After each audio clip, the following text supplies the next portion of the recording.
Welcome to Moving Forward, conversations on culture, identity, healing, and hope.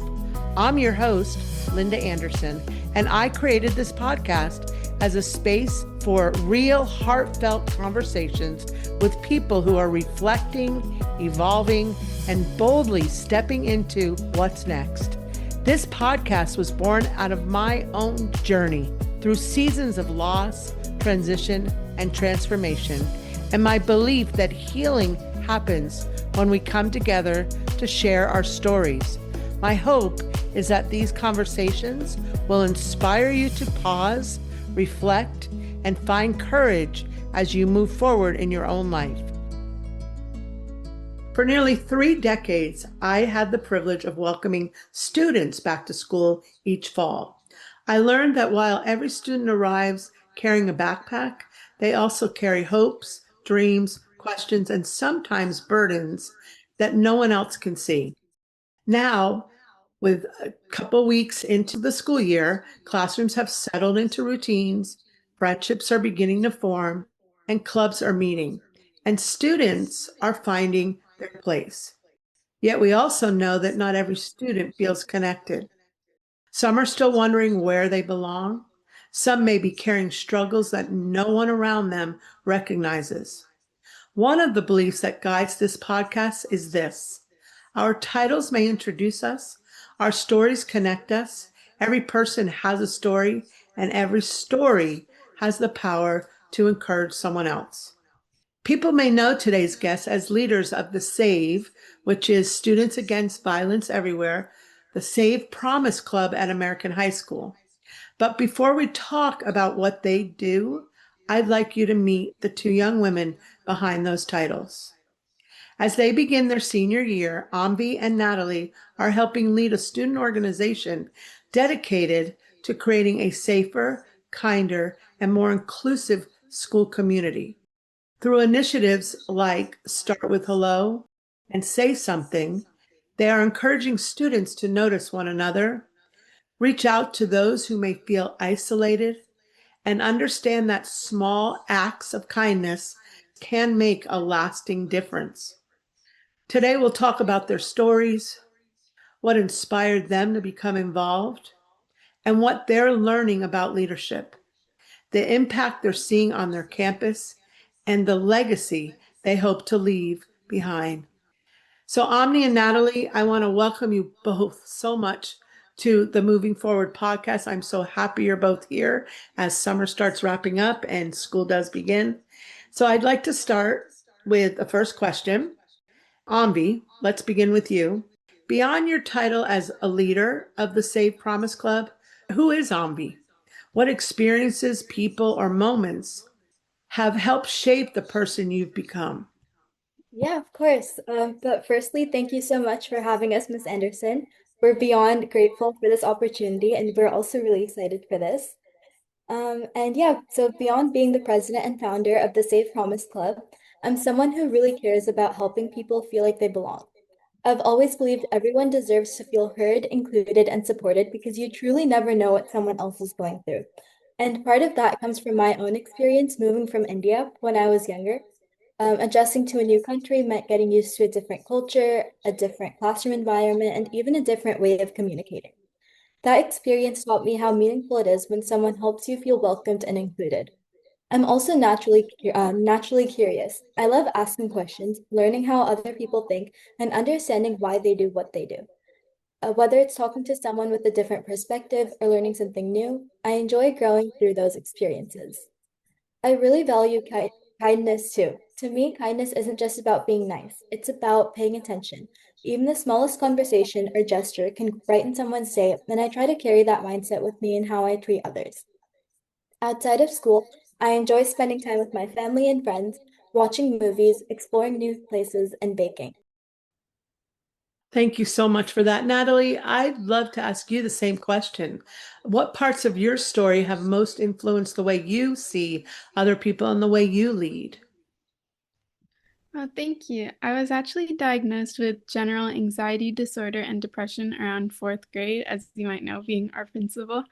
But a lot of times when the news that something negative has happened online or another tragedy has occurred, people like to throw out the fact that there must have been something mentally wrong with the person, Mm. which creates an unnecessary stigma. Society neglects people with these invisible disabilities like autism, anxiety, those sort of things, no matter how much people like to say there were never any signs. And in all stages of my academic journey, my accommodations in 504s have been ignored, which led me to doubt the people around me. That's why my strategy towards leadership leans more towards showing up for people when they need it, rather than commanding and being the loudest one in the room. Sometimes you have to earn respect first, which isn't a bad thing either, since I like to say action matters more than intention. Oh, thank you so much. Two things that you both brought up. Actually, the main thing, and I really want the listeners to hear this, is being an active listener. Amvi, you said it, and Natalie, you just said it. Listen to these kids. Listen to these young adults. And action. I want to pull that out. Action matters more. So if you're an active listener, you're gonna have action. So thank you so much for that. And I'm going to try not to get emotional in this, so stay with me. So here's the next question. There are many club students can choose from during high school, but what was it about the Save Promise Club that inspired you, that spoke to both of you? Was there a particular experience or moment that made this mission feel personal? Yeah, I think what really drew me to this club was its focus on prevention and connection. Oftentimes, we don't realize when someone's struggling because they're dealing with it quietly or they simply don't look like they need help. The club's message, which is looking out for one another, building connections, and creating a culture where everyone feels seen, that really resonated with me. And that became personal because I realized how much a sense of belonging matters, especially in high school. It's really easy for students to feel isolated, especially during stressful times or when they're trying to find where they fit in. And I wanted to help create a community where people knew that they weren't alone and where kindness wasn't just something we talked about, but something that was practiced every day. And that's also what inspired me to start Safe Promise Club at our school. My goal wasn't just to add another club because there are definitely a lot of those. I don't think we need another one of like an academic club, but it was to create a space where students could build genuine connections, support one another, and feel comfortable reaching out when they needed help.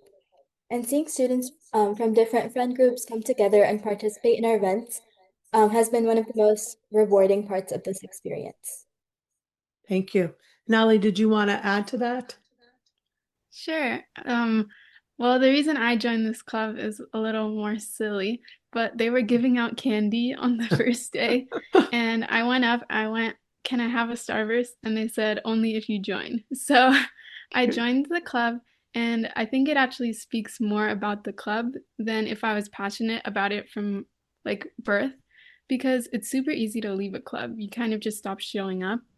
But the community and the way that there was less of that competitiveness and isolation Mhm. from like the other academic clubs made me want to keep showing up. Great, thank you. I want to bring out one point, Natalie, that I feel you were authentic. You went up. I wanted the candy, but then that next step, that moving forward where it took you. And then the other part, Ambi, that you brought up is the sense of belonging and how that's so needed now more than ever. And Natalie, you said it. I mean, you felt now you belong because it wasn't a competitive club that is really a lot in the high schools and college even. So here's my next question though, for listeners that may not be familiar, and I'm going to be honest, I wasn't really familiar, even though I was the principal and had to do some of this. But for people that aren't familiar with the Save Promise, tell us about its mission beyond the programs and activities. What do you hope students experience when they become part of this club? Yeah, so Safe Promise, or Students Against Violence Everywhere Promise, is a student-led club that's all about creating a safer and more connected school community by encouraging students to look out for one another and speak up when someone may need support.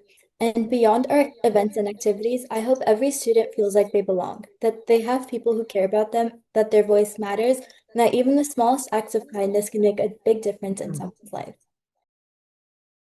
Yeah, thank you. The smallest acts of kindness is what I wanted to bring out too. And it's not difficult, even a little hello. And I think that's what they talk about is start with hello, just hi. So thank you for that. One of the themes of this podcast is belonging, as you were saying, with the save promise. What does belonging look like and feel like in high school? That's a very, it changes all the time, but why is it especially important during those first few weeks of school, which is where you are now? Yeah, I think belonging is feeling like you can show up as yourself without worrying about whether you'll be accepted. It's knowing that there are people who care about you, include you, and would notice if you were having a rough day. That's especially important during the first few weeks of school because everything's new. Students are meeting new people, finding their place, and figuring out where they can fit. Even something as simple as someone saying hi, inviting you to sit with them, or introducing themselves can make a huge difference and help someone feel like they belong and are cared for. Definitely. Yes. Thank you for that. Natalie, did you want to add anything to that? Sure, I think similar to Amvi, that belonging in a high school is kind of realizing you can't belong with everyone. I mean, although we're all the same age, that doesn't mean that we all have the same interests, humor, all of those sorts of things. So you have to remember there isn't a single way to belong. If you act genuinely and put in a little effort, it'll be easier to find your niche. And I actually think it being important to belong in your first few weeks is a misconception. Some people need more time to adjust than others, and that's perfectly fine since everyone else is also getting into the swing of things. And me and Amvi are getting close to graduating, but I still make new friends all the time, so it really is never too late. Thank you so much for saying that you still make friends and you will throughout your life. So what a great thing to know at your age right now. And also thank you for pointing out that they say the first few weeks, but you're making friends along. And I appreciate that your lens is open to that because there might be somebody that, 2 months, 3 months, 4 months from now that need that friend. So I appreciate you sharing that. And, you know, I know you're not, as we're conducting this interview, we're not at school yet, but looking around the campus, when you started this organization or this club, and then even last year, and as you enter this year, have you seen changes in the way students treat one another? And can you share a story or moment that captures why this matters, why this work matters that you're doing? I have a good story, which actually happened after an event we did with Olivera, where we wrote letters of encouragement to fifth graders. We also did first graders, but we gave the fifth graders tips and encouragement for their entrance into middle school, which can be kind of rough for some people. And when they wrote us letters back, that's kind of where the story begins. So it was hard to come up with the 24 letters to send them because not everyone comes to every meeting. But I asked a kid in my history who wasn't even a club member to write a letter. And when he got his letter back from one of those fifth graders, he was extremely happy. The letters were encouragement for our college and finals and passing our APs and stuff like that. And he told me it made him tear up a little, even though he didn't show it. Yeah. And I saw him take a picture of that letter with his phone to send his parents and his friends. And I think that's a good example of why our work matters because our intended purpose wasn't to help the people in our school directly at that moment. We were trying to reach out to the younger kids, but it reached beyond to someone not even in our club. And it proves that positivity really will come back around and spread further than even expected. Okay, like I said a little while ago, I'm trying not to be teary-eyed, but that story definitely made an impact on me. So, Amvi, do you have anything you'd like to share? Yeah, one moment that has always stayed with me was when a student told me that they were really glad that our club existed because they felt like they could finally be themselves. And hearing that made me realize that creating like even just one space where someone feels accepted can make a really great difference. And I've also loved seeing friends from, or like, sorry, students from different friend groups connect through our meetings and events.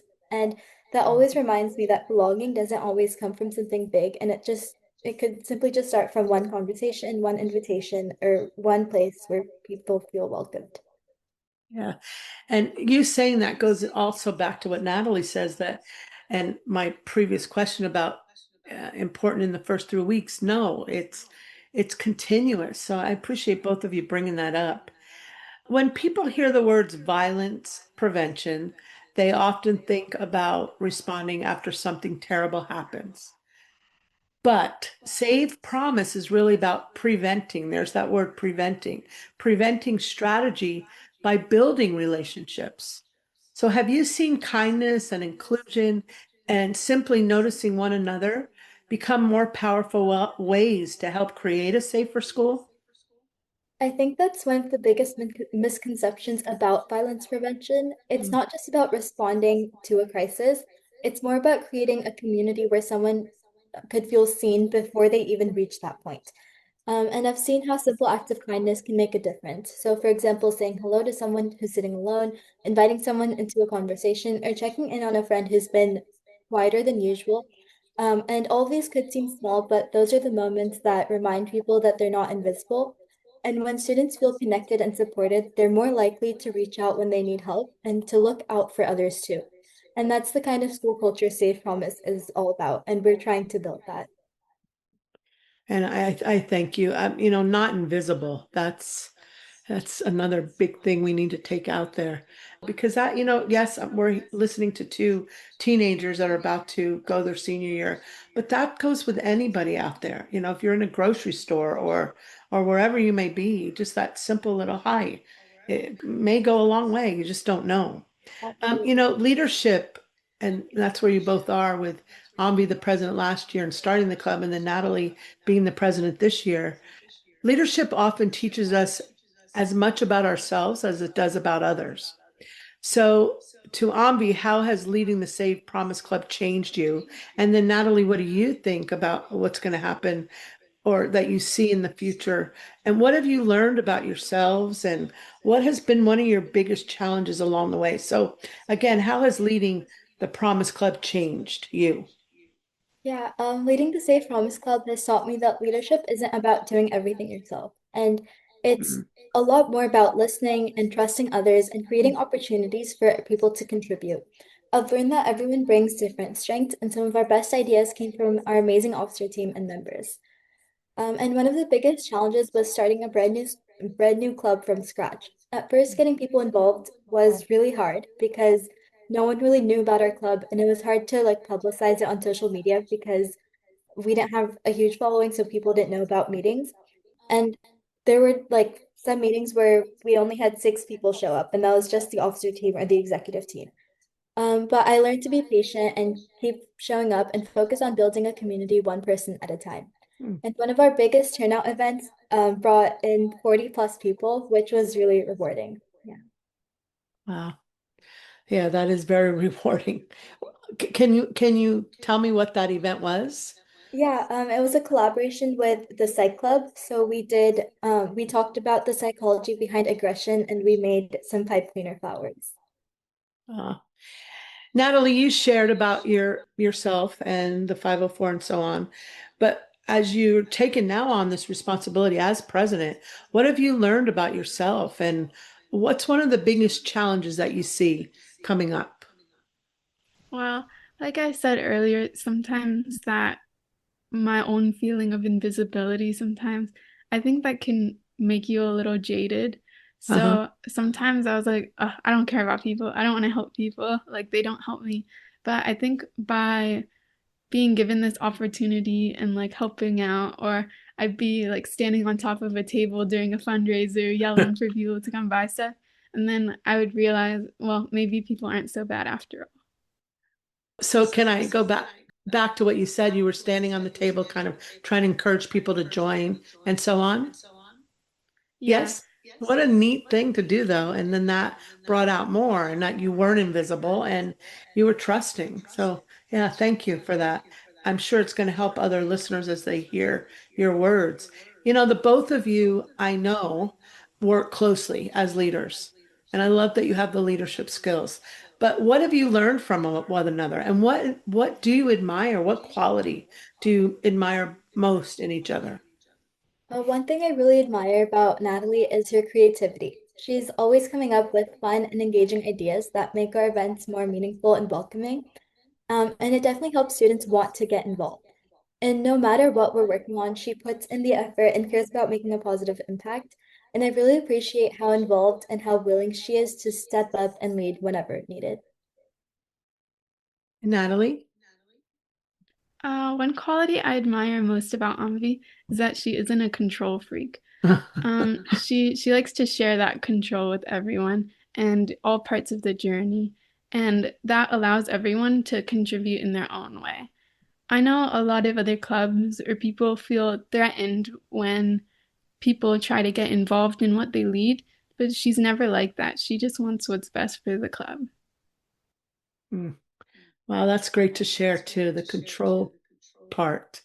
Yeah, because you obviously have a successful club in a very short amount of time. So you both brought your positive qualities, the creativity and then the control part definitely leads. I'm excited to hear what happens next at this club.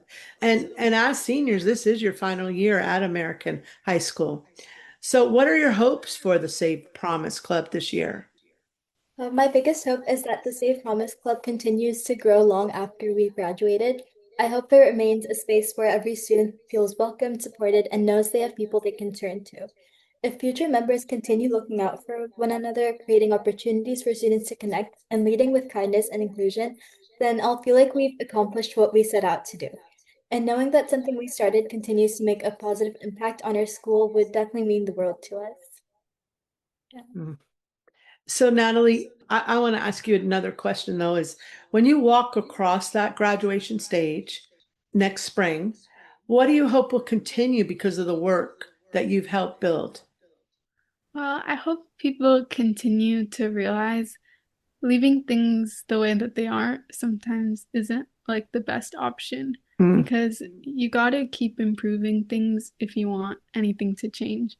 And a lot of people say like that they don't think they can change the world or whatnot, but if like, how do you define changing the world? I mean, I think if you help one person or change one little thing, I think that changes the world in its own way. Mm.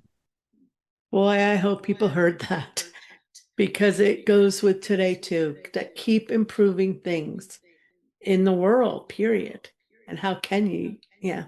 So I thank you for that. So there's some students listening may still be deciding whether to join a club or become more involved in school. As they're thinking about this, what would you say to encourage them to consider joining the Save Promise Club?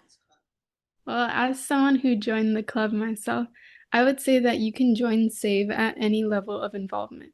So whether you want to be highly involved behind the scenes, come work with me and Amvi, or you just want to come to the meetings and join in our activities, that there is a place for you here.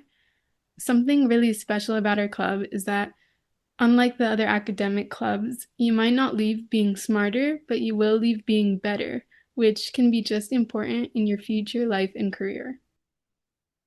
Definitely. Yeah. Amvi, did you want to add to that? Yeah, sure. I'd say that giving it a chance is definitely worth it.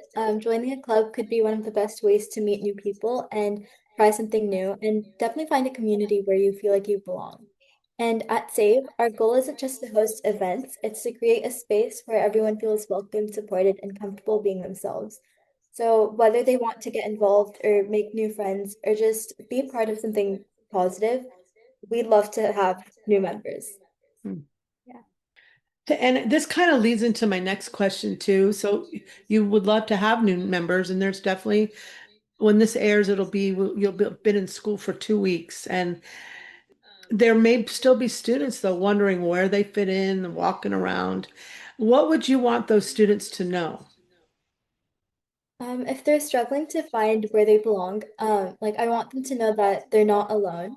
When I first moved here from India, everything felt different. My accent was different, the classroom culture was Mm. different, and even simple things like how we addressed teachers or participated in class, weren't what I was used to. And at first, it felt like I was trying to figure out where I fit in. But over time, I realized that finding your place doesn't happen overnight, and that's completely okay. So be patient with yourself, join a club, start a conversation, and just say hi to someone new. Don't be afraid to put yourself out there. So just introduce yourself to someone in class or just start one conversation because you never know where it might lead. And if you're looking for a community, the Safe Promise Club is always a place where you'll be welcomed. Everyone deserves to feel like they belong, and sometimes all it takes is taking that one small step. Mhm. You matter, your voice matters, and there's a community out there that's excited to get to know you. Yeah. You matter, your voice matters. Thank you for that. There is actually a book that says that's you matter. Natalie, I want to bring out and then if you want to add something, but you joined or got involved when you asked for the starburst. I think that's what it was. Yes. Any other advice that you'd like to give somebody that's wandering around and not sure where to go and what to fit in? Yeah, I think it's it's stressful. Like you feel like you have to be a part of something. I remember joining a few other clubs and I'd walk in and there'd be a huge crowd of people and I'd just walk out. Like I'd never Mm, return. That's because I think we put too much pressure on ourselves to be this perfect example of a student. And if you remove some of that pressure and realize like it's okay, I can just have fun, then mhm. you'll find things easier. I want to bring out what you said about just have fun. And I think as we travel through our life journey, that fun word goes away from us, but that's so important. Just have fun. And I'm go back to what you said about being who you are, being that authentic self. However, in high school, that's very hard to do. So I think your club reaching out to people and helping them get to that point and having fun. So give your starburst out again. That's a good thing. So there are many educators and administrators and parents and community members that'll be listening to this podcast. And if you had 5 minutes with every adult who works with young people, what would you want them to better understand about what it's like to be a teenager today? I'd want them to remember that while teenagers may not always express it, we're dealing with a lot. So, between academics, extracurriculars, friendships, maybe relationships, family expectations, and the rising presence of social media, it could feel very overwhelming at times. And I think one of the most important things adults can do is listen without immediately judging or trying to solve the problem. Because oftentimes we know that there's a problem and we don't reach out because we're afraid that adults will like come at us for creating this problem. And sometimes we just need to know that someone genuinely cares and is willing to hear us out. Hmm. Listen and not judge immediately. Yeah. Thank you. Natalie, did you want to add something? I think I'd add that things have just changed. So just because something wasn't an issue when you were younger, that doesn't mean it's not Mhm. important or it isn't an issue to kids nowadays. And so instead of just writing that off, I think we can all think a little harder about how things can be different nowadays and how struggles change. Mm. Very true. And I think a lot of it, and as I listen to you and have this conversation with you, it has changed. I mean, from when I was in high school, social media did not exist. Really, computers were just coming out. And yes, it might not have been an issue then, but it is now. You know what it is that I'm hearing from both of you is we need to understand as adults and listening to you that what is going on in your life in your world what you're being expected to do that we weren't. So it is an issue. But and then to be able to relate and listen and not judge. So yeah, that's extremely important for all of us to understand as we work with you, not against you, to get through, your this particular season of your life. So, if every student listening today committed to one intentional act of kindness today, tomorrow, what would you hope that that act would be? I would hope that they could reach out to someone who they don't. And when you say that, you might think, oh, someone's going through a hard time, let me reach out. But even if they aren't going through something and they're having like the happiest day in the world, you can still reach out because one, you never know how they're actually doing. and you can never give anyone too much kindness. So Mm. it's not like you can overdose them, so just do it anyway. And I was telling Amvi earlier how I think everyone has a grumpy meter. So those simple acts of kindness make each of our meters less sensitive to going off. And if everyone had a more tolerant grumpy meter, people at our school would definitely get along better. Oh my goodness, Natalie, I am going to use the word grumpy meter from now on. Thank you for that. Ambi, let me ask you this next question that kind of goes with that, though. How do you think one simple act of kindness can change the culture of an entire school? I think it could, like make people feel more interconnected and bring people together. I know there are like different cliques at school, which it could feel really awkward going into high school because you don't know which like group you fit into.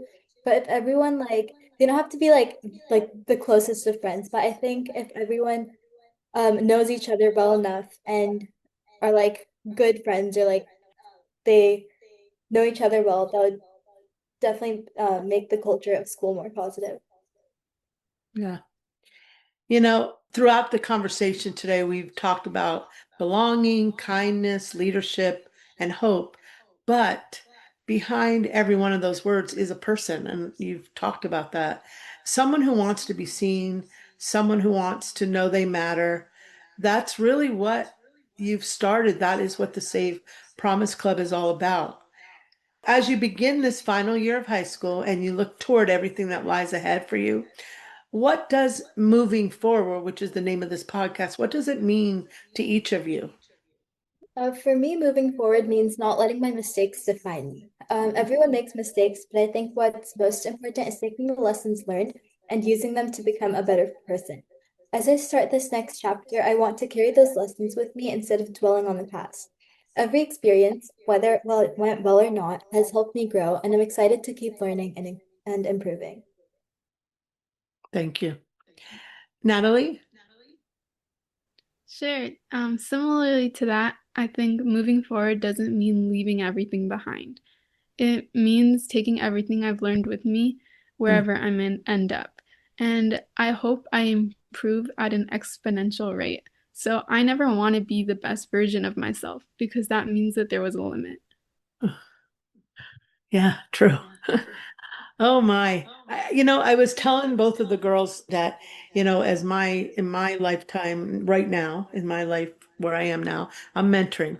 But let me tell you, try not to get emotional. I say kids, these young girls are re-mentoring too. They're mentoring me. And I think that you said that we've got to listen to the young adults, not really adults yet, but young teenagers, that they can re-mentor us. And as students are listening, if one student listening today is struggling to find where they belong, what would you want them to hear? If you're struggling to find out where you belong, I want you to know that you're not alone. So many students feel the same way, even when it doesn't seem like it. So be patient with yourself and don't be afraid to take that small first step. Join a club, start a conversation, or simply say hi to someone new. And finding your place definitely takes time. And again, that's okay. You matter, your voice matters, and there's a community out there excited to get to know you. Thank you. Natalie? I would think that you have to remember sometimes belonging isn't the priority. Mm. If you focus on yourself and focus on the way you treat others, belonging's not going to matter so much, and you're going to find people naturally.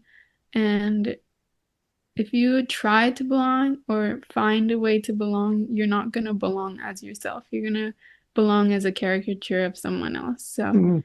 I think if you stay authentic and focus on yourself, then you'll find your way. Yeah. The both of you kind of said it. You matter and focus on yourself.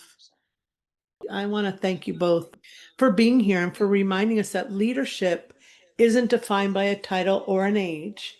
It is defined by the courage that you both have had to step forward when something needs to change. As the school year has begun, your stories remind us that every student has the power to shape the culture of a campus. A simple act of kindness, choosing to include someone who's alone, speaking up when something isn't right, or creating opportunities for others to belong can have a ripple effect far beyond what we ever imagined. The Save Promise Club is about much more than preventing violence, as you both have mentioned. It's about creating schools where every person feels seen, valued, and we all can support each other. That's a vision that we all can get on.